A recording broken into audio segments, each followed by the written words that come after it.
প্রশ্ন কি আছে, রূপসী বাংলা কাব্যগ্রন্থটির প্রকাশকাল লেখো।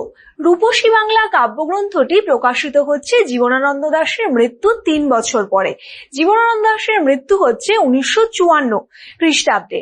তাহলে এখানে রূপসী বাংলা কাব্যগ্রন্থটির প্রকাশকাল হলো 1957। দেখতে পেয়েছো, 1957 সালে জীবনানন্দ দাশের রূপসী বাংলা কাব্যগ্রন্থটি প্রকাশিত হচ্ছে। দেখে নেব পরবর্তী প্রশ্ন, রূপসী বাংলা কাব্যগ্রন্থের কবিতাগুলি কবে রচিত হয়? রূপসী বাংলা কাব্যগ্রন্থের কবিতাগুলি রচিত হচ্ছে 1934 সালে। কত সালে বন্ধুরা? 1934 সালে। এগুলো কিন্তু ভালো করে লক্ষ্য করবে। এরপরে চলে যাব 3 নম্বর প্রশ্ন, রূপসী বাংলা কাব্যগ্রন্থে মোট কবিতার সংখ্যা কত? রূপসী বাংলা কাব্যগ্রন্থে মোট কবিতার সংখ্যা হলো 61টি। রূপসী বাংলা কাব্যগ্রন্থে তাহলে কতগুলো কবিতা আছে? 61টি। চলে যাচ্ছি 4 নম্বরে, আকাশে 7টি তারা কবিতাটি রূপসী বাংলা কাব্যগ্রন্থের কত সংখ্যক কবিতা? এটি 6 সংখ্যক কবিতা। কত সংখ্যক কবিতা? না 6 সংখ্যক কবিতা। দেখে নেব 5-এ কি রয়েছে। রূপসী বাংলা কাব্যের কবিতাগুলির মূল সুর কি? রূপসী বাংলা কাব্যগ্রন্থের মূল সুর, কাব্যের কবিতাগুলির মূল সুর হলো মূলত প্রকৃতি চেতনা। এর একটা স্বাদেশিকতা বোধ দেখতে পাওয়া যাচ্ছে। এই স্বাদেশিকতা বোধ অবশ্যই একটু ব্যঞ্জনাধর্মী। এই কবিতাগুলোর মধ্যে কবির স্বদেশ প্রেম এবং প্রকৃতির কাছে ফিরে যাওয়ার এক উদগ্র বাসনা প্রকাশিত হয়েছে। চলে যাচ্ছি 6 নম্বরে, আকাশে অগণিত তারা থাকা সত্ত্বেও কবি 7টি তারা প্রত্যক্ষ করলেন কেন? আকাশে অগণিত তারা থাকা সত্ত্বেও কবি 7টি তারা প্রত্যক্ষ করেছেন কারণ তোমরা জানো যে সন্ধ্যার সূচনা লগ্নে আকাশে কিন্তু তারা ভরে থাকে না। সন্ধ্যার সূচনা লগ্নে 7টি তারা অর্থাৎ সপ্তর্ষি মণ্ডল প্রথমে প্রকাশিত হয়। এই সপ্তর্ষি মণ্ডলকে কথা বলতেই কবি কিন্তু আকাশে 7টি তারার প্রসঙ্গ এনেছেন। তাহলে আকাশে অগণিত তারা থাকা সত্ত্বেও কবি 7টি তারা প্রত্যক্ষ করেছেন কারণ কবি সেই দিনান্ত অর্থাৎ সেই দিন এবং সন্ধ্যার সন্ধিকালীন সময়ের কথা বলতে চেয়েছেন। 7 আসছি, কবি জীবনানন্দ দাশ কখন ঘাসে বসে থাকেন? কবি জীবনানন্দ দাশ যখন বাংলার নীল সন্ধ্যা প্রকৃতির বুকে, বাংলাদেশের বুকে আসে, সেই সময় ঘাসে বসে থাকেন এবং সেই সময় কি হয়? আকাশে 7টি তারা ফুটে ওঠে। দেখে নেব 8-এ কি রয়েছে। 8-এ দেখো, আকাশে 7টি তারা কবিতায় কবি মেঘের কেমন বর্ণনা দিয়েছেন। আকাশে 7টি তারা কবিতায় কবি মেঘকে বলেছেন কামরাঙা লাল মেঘ। এই কামরাঙা লাল মেঘ পরবর্তীকালে রং হয়েছে মৃত মনিয়ার মতো লাল। চলে যাচ্ছি 9 নম্বরে। 9 নম্বরে কি আছে? কামরাঙা লাল মেঘ কার মতো কোথায় ডুবে গেছে? কামরাঙা লাল মেঘ মৃত মনিয়ার মতো গঙ্গাসাগরে ডুবে গেছে।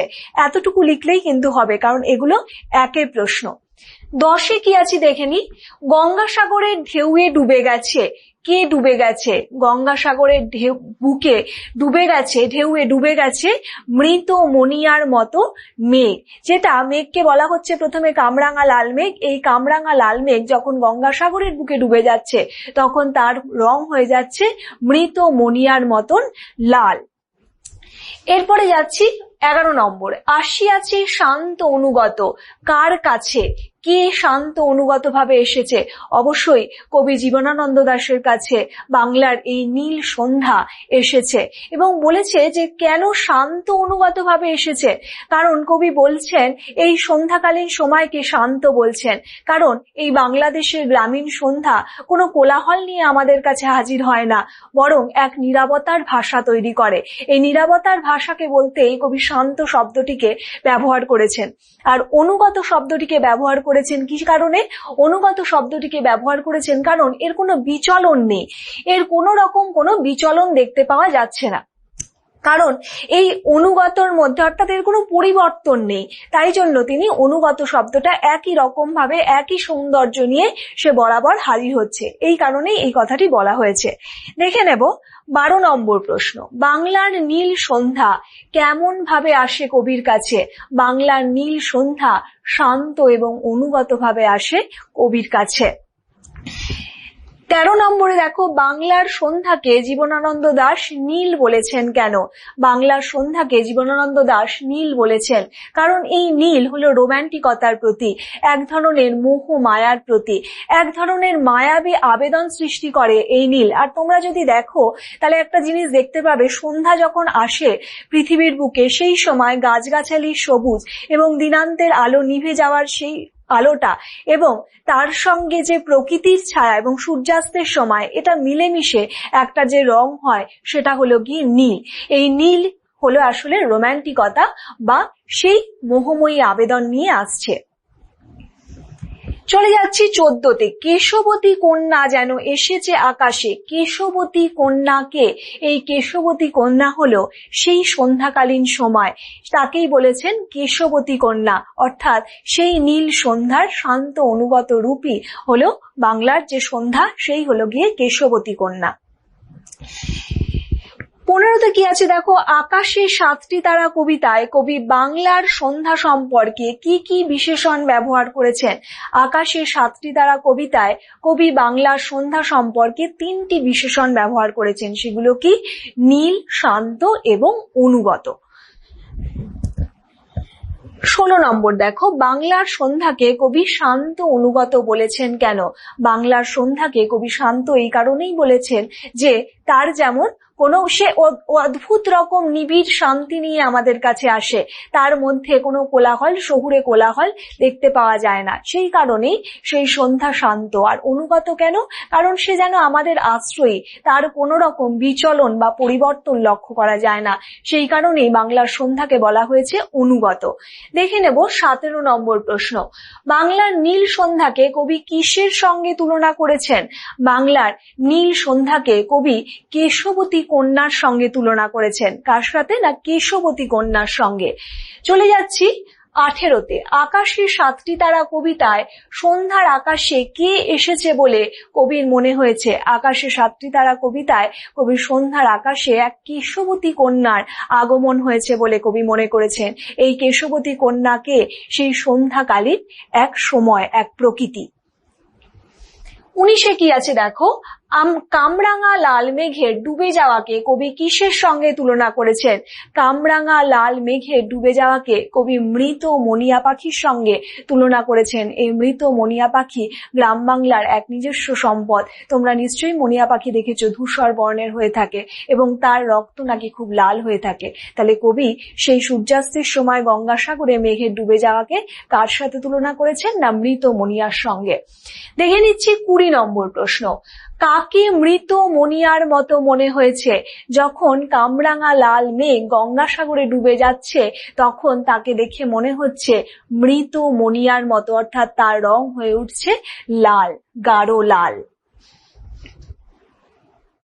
আমার চোখের পরে, আমার মুখের পরে চুল তার ভাসে। কার চোখের এবং মুখের পর কার চুল ভাসে? তাহলে এখানে কবি জীবনানন্দ দাশের চোখের এবং মুখের পর কেশবতী কন্যার চুল ভাসে। এই কেশবতী কন্যাকে বাংলার সন্ধ্যা, যার স্পর্শ কবির মুখের এবং চোখের ওপর এসে পড়ছে। চলে যাচ্ছি 22-এ। দেখো 22-এ কি রয়েছে, পৃথিবীর কোন পথ এ কন্যারে দেখেনি কো। কবিতায় কোন কন্যার কথা বলা হয়েছে? কবিতায় সেই কেশবতী কন্যার কথা বলা হয়েছে। এই কেশবতী কন্যা হলো সেই বাংলার সান্ধ্যকালীন রূপ। 23-এ দেখো কি রয়েছে, কেশবতী কন্যা চুলে স্পর্শ কোথায় কোথায় পড়েছে? তাহলে আমরা জানি কেশবতী কন্যা চুলে স্পর্শ কবির চোখের এবং মুখের ওপর এসে পড়েছে এবং তার সঙ্গে কবি বলেছেন সেই চুলের স্পর্শ পড়ছে হিজলে কাঁঠালে জামে, যেটি বাংলার একদম প্রাণের সম্পদ, মানে বাংলার গাছ। এই 3টি গাছই হলো বাংলার গাছ। তাহলে কোথায় কোথায় পড়েছে? না, কবির চোখের এবং মুখের পরে এবং হিজলে কাঁঠালে জামে। দেখে নিচ্ছি 24-এ। 24-এ কি আছে দেখো, হিজলে কাঁঠালে জামে ঝরে অবিরত। কি ঝরে? হিজলে কাঁঠালে জামে কি কেশবতী কন্যার চুলের চুমা ঝরে পড়ে। 25-এ কি রয়েছে দেখো, রূপসীর চুলের বিন্যাসে কি ঝরে, রূপসীর চুলের বিন্যাসে স্নিগ্ধ গন্ধ ঝরে। এই স্নিগ্ধ গন্ধ বাংলার সান্ধ্যকালীন এক গন্ধ, সেই রূপ রস গন্ধ স্পর্শ যেটা পাওয়া যায় প্রত্যেকটা লাইনে এই কবিতার মধ্যে দিয়ে। চলে যাচ্ছি 26। পৃথিবীর কোনো পথে কি নেই বলে কবি অনুমান করেছেন। পৃথিবীর কোনো পথে সান্ধ্যকালীন এমন রূপ, বাংলার এই অপরূপ সৌন্দর্য তিনি খুঁজে পাননি। এই প্রাকৃতিক সৌন্দর্য, এই সান্ধ্যকালীন মায়াবী মূর্তিকেই কবি আর কোনো জায়গায় খুঁজে পাননি। এই কেশবতী কন্যার আগমনকেও কবি খুঁজে পাননি। তাহলে কবি কি খুঁজে পাননি? সেই পরমা প্রকৃতি, সেই সাম্রাজ্য থেকে এই সান্ধ্যকালীন রূপকে তিনি পৃথিবীর অন্য কোনো জায়গায় খুঁজে পাননি। 27-এ কি আছে দেখো, বঙ্গ প্রকৃতির মৃদু ঘ্রাণ কোথায় অনুভব করেন কবি। বঙ্গ প্রকৃতির মৃদু ঘ্রাণ কবি অনুভব করেন যেমন হাঁসের পালক, চাঁদা সরপুটিদের গন্ধে, তেমনি মৃদু গন্ধে যেটা বলা হচ্ছে, তার সঙ্গে ধানের গন্ধ, কলমির ঘ্রাণ, এই সবের মধ্যে দিয়ে কবি বঙ্গ প্রকৃতির মৃদু ঘ্রাণ অনুভব করেন। 28-এ কি আছে দেখো, শীত হাতখানা। কার শীত হাতখানা বলতে কিশোরীর চাল ধোয়া ভিজে হাতের কথা বলা হয়েছে। 29-এ কি রয়েছে দেখো, পৃথিবীর কোনো পথ কাকে দেখেনি বলে কবির মনে হয়। পৃথিবীর কোনো পথ সেই কেশবতী কন্যার সেই সান্ধ্যকালীন রূপকে আর কোথাও খুঁজে পাননি কবি। তাহলে এই যে রূপ, এই রূপকে কোথাও কবি খুঁজে পাননি। তাই এই প্রাকৃতিক সৌন্দর্যকে কবি বোঝাতে চেয়েছেন যে এই রূপ আর কোথাও তিনি খুঁজে পাচ্ছেন না। 30-এ দেখো কি রয়েছে, কবির চোখের পরে মুখের পরে কি ভাসে। কবির চোখের পরে মুখের পরে কেশবতী কন্যার চুলের স্পর্শ এসে লাগে বা চুলের স্পর্শ ভাসে। এরপরে কি আছে, অজস্র চুলের চুমা কবি কি অর্থে ব্যবহার করেছেন। অজস্র চুলের চুমা কোথায় ঝরে পড়ছে, হিজলে কাঠালে জামে।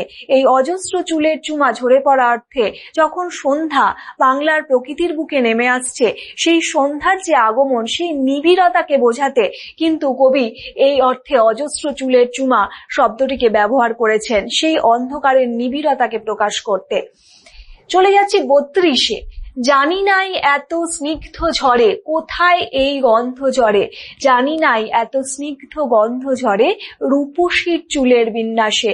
এই রূপসীকে বাংলার সান্ধ্যকালীন রূপ। 33-এ দেখো কি রয়েছে, 33-এ বটের ফল ও মুথা ঘাসের যে বর্ণনা কবি দিয়েছেন তা কেমন। কবি বলেছেন সন্ধ্যাতে লাল লাল বটের ফলে ঝরে পড়া এবং মুথা ঘাসের প্রসঙ্গ দিয়েছেন। সেটা কি, কিশোরের পায়ে দলিত মুথা ঘাস। এই দুটোর প্রসঙ্গ যে বর্ণনা দিয়েছেন, তাহলে আমরা বলবো কি, সন্ধ্যাকালে, সন্ধ্যার সময় যখন সেই সময় লাল লাল বটের ফলে ঝরে পড়া এবং কিশোরের পায়ে দলিত মুথা ঘাসের বর্ণনা আমরা এই কবিতায় এই প্রসঙ্গে পেয়ে থাকি। 34 দেখো, ব্যথিত গন্ধের ক্লান্ত নীরবতা কবি কোন অনুষঙ্গে উপলব্ধি করেন।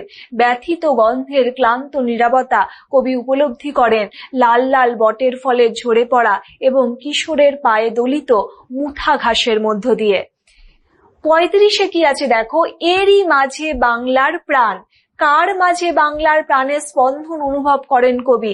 কবি এই সমস্ত কিছুর মধ্যেই বাংলার প্রাণের স্পন্দন উপলব্ধি করেন। তা হাঁসের পালক স্বর, চাল ধোয়া ভিজে হাত, বা লাল লাল বটের ফলে ঝরে পড়া এবং সেই দলিত মুথা ঘাস, এই সবের মধ্যে দিয়েই কবি বাংলার প্রাণকে, বাংলার সান্ধ্যকালীন রূপকে নিজের প্রাণ ভরে আস্বাদ করেছেন।